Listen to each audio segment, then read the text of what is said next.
Selain daripada krim, kita masaj juga mata. Nak make sure that mata kita nampak segar.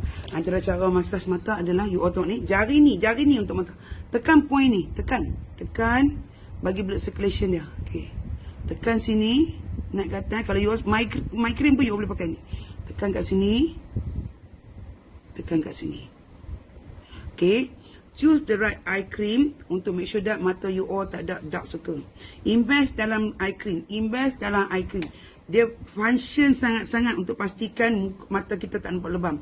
You all boleh make up tebal lagu mana pun. Kalau mata you all lebam dan sebam, habis. Okay. Saya tidur 1 hari 2 ke 3 jam. Maksimum 4 jam. Ni mata saya. Dan selepas saya pakai eye cream tu, saya selalu allocatekan lebih kurang 10 minit. Siang tak ada masalah ya. Malam saya akan ambil eye cream. Eye mask ni memang best. Bagus. Okay. Saya akan pakai. So ke sana. Yang ni dia memang nipis je you pakai. Pakai dalam 10 minit je. Lepas tu nampak tak? Nipis je. You all letak. Yang mata kena invest lah. Satu yang saya nak tegur kat you all yang muda-muda.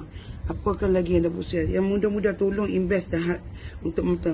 Because mata antara benda yang akan buat you all nampak tua daripada usia you all.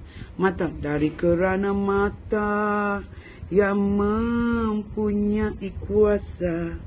Oh, aku tergoda terkiciwa.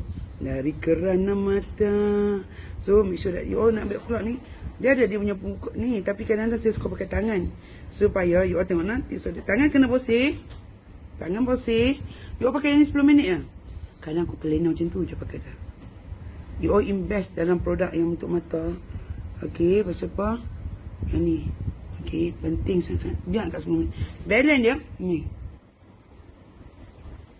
Saya memang obses dengan PDRN punya produk.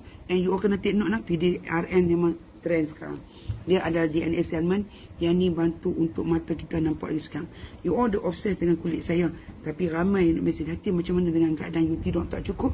Tapi mata you segar. So yang ni adalah rahsia dia. Saya letak yang ni kat beg kuning. 10 minit je. Pastikan mata you all cantik. Alright, kena ingat satu benda. You all akan nampak 10 tahun lebih berusia bila mata hang lebam. Lepas tu wrinkles mahang naik. Saya 52 tahun, ni keadaan kulit saya. Alright, di beg kuning sekarang. Assalamualaikum.